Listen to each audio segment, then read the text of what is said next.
not believe in love.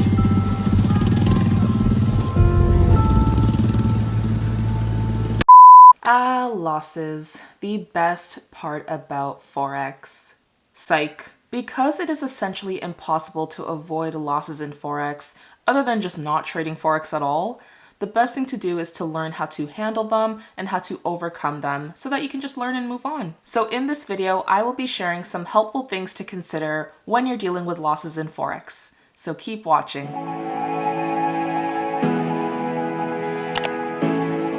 What is up, guys? Candice B here. Thank you so much for coming to my channel.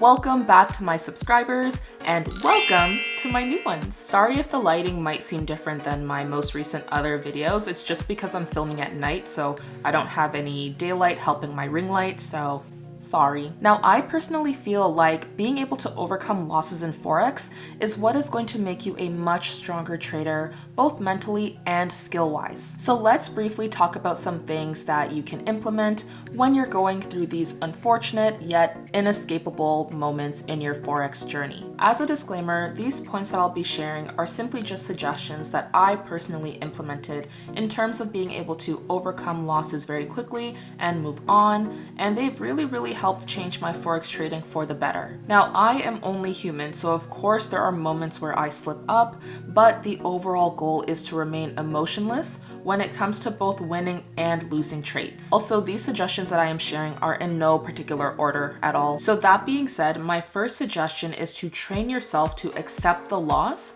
and take responsibility for it. Now, this may be a hard pill for some people to swallow. Maybe you had a moment of overconfidence and you decided to risk more than your trading plan told you to, or you forgot to set your stop loss and you fell asleep. These are things that we have to take responsibility for. You cannot blame the market for being the market. There are no emotions attached to it, so it's going to move however way it wants to move, and we as retail traders have no control over that. So by accepting the loss, you understand that it happened, it's in the past, we cannot change the past. And then by taking responsibility, you acknowledge that there's no one else but you to be responsible.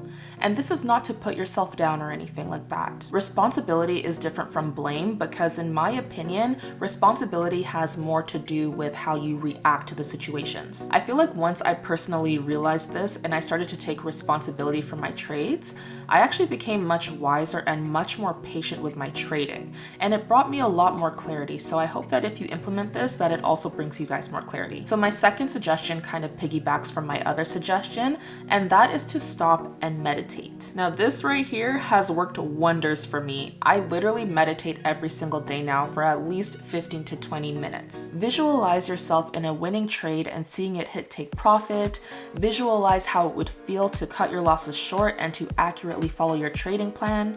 Trust me, it works wonders. I feel like it's all just very refreshing to our mind, and it helps us to remain focused and prepared for the next time that we take a trade. Now, of course, with meditation and visualization, it will naturally take some practice and some time to gain that consistency and that focus, but trust me, it is worth it. I have yet to come across anybody who has told me that meditation has hindered their growth. Of course, this might not be for everyone, but this is just something that has personally helped me in my trading and how I look at life overall. My third suggestion in terms of what to do after experiencing a loss in Forex is to simply take a break from the charts. Even if you simply just go get some water or snacks, this will give your mind some time just to calm down from what could be a pretty traumatic experience. Now, I'll admit this is easier said than done because your first instinct might be that you just want to revenge trade and you want to get your money back from the markets, but this is probably the worst thing that you can do, honestly. So this won't be one of those passive things that your mind just does on its own. You have to force yourself to not revenge trade. If you are able to train your mind to just simply stop, get up, walk away from the charts, then trust me, you will thank yourself in the long run. And then eventually you will start to form a habit, which will help you just to remain emotionless when it comes to trading. And I know I've mentioned emotionless trading many times before, but really that is the goal, because when it comes to Forex, we are at our own free will. We can click buy or sell. We can do whatever we want when it comes to that. When you mix in emotions like greed or anger or happiness, then it gets very confusing. It gets very overwhelming. The goal is just to remain emotionless, just so that regardless, you treat it like a business. That is the goal. Treat Forex like a business. That being said, my fourth suggestion when it comes to dealing with losses in Forex is just to remind yourself that losses are part of Forex and that this does not define you as a successful trader or individual. Yes, it may be hard at times to suppress those feelings of anger and sadness when it comes to losing your hard-earned money, but Forex is a game of resilience. You have to be able to get back up and continue. You have to just tell yourself over and over and over again that your losses do not define you and that there are good and bad sides to everything. It's like yin and yang. You can't experience the good without the bad and vice versa. If anything, experiencing losing trades should make you more appreciative of experiencing winning trades as well, because really the market does not owe any of us anything at all. And how I see it, this is actually one of my mantras: trading Forex is a privilege. Not many people can do it. So just keep that in mind when you experience your next losing trade. Last but certainly not least, my fifth suggestion in terms of how to deal with losses in Forex is to learn from your mistakes. Now, this is one thing that I feel will definitely separate the successful traders from the unsuccessful traders, because being able to see a loss, whether big or small, as a learning experience will help you so much in your trading journey. Going back to review why exactly the loss happened in the first place will also help you to realize that the loss should not be seen in vain, and that there are ways to increase your chances of avoiding that same loss in the future. As you get into the habit of reviewing your losing trades as well as your winning trades, you will start to notice over time some improvement to your mindset and your skill set. But you just have to have patience with this, because it will not happen overnight. You have to commit to the process, stay consistent, and before you know it, you will see improvements, trust me. There you have it, guys. 5 quick suggestions from my point of view on how you can overcome losses in Forex. I hope that these prove to be helpful to you guys, especially those who are just starting out on their Forex journey. If you enjoyed this video and found it helpful in any way, go ahead and smash that like button to let me know. Also, feel free to comment down below and share some other things or practices that you do in order to help you overcome losses, because you never know who you can be helping. And of course, don't forget to subscribe so you know when I post another video. And in the meantime, feel free to check out any of my other videos as well. But I hope you guys are staying safe, staying healthy, and in good spirits. And I hope you have a great day, week, and life. Bye!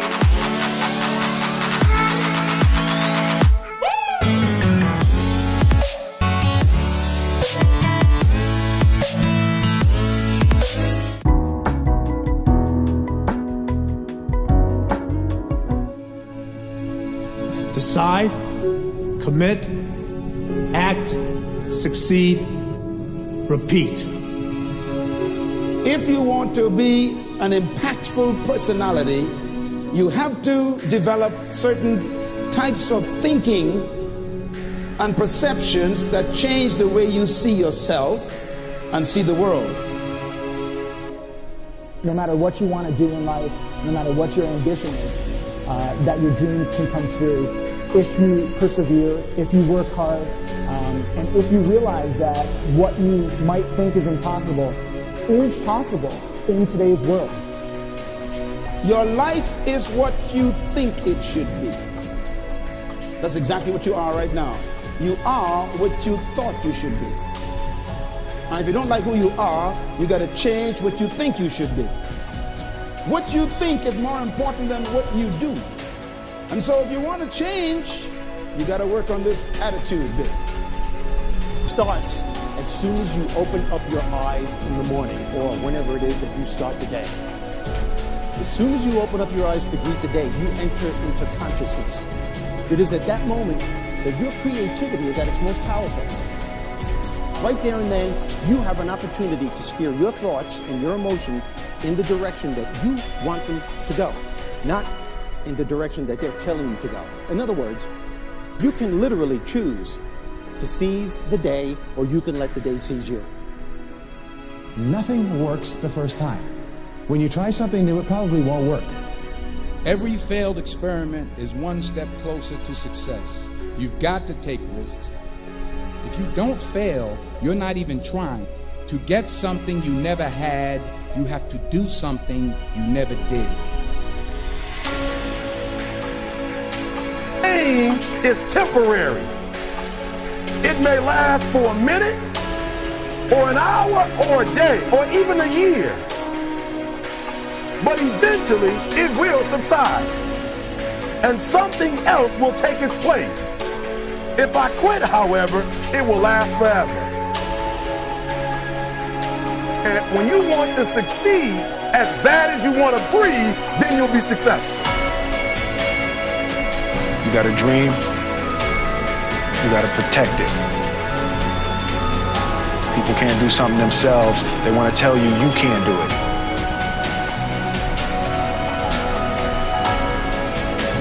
You want something, go get it. Period.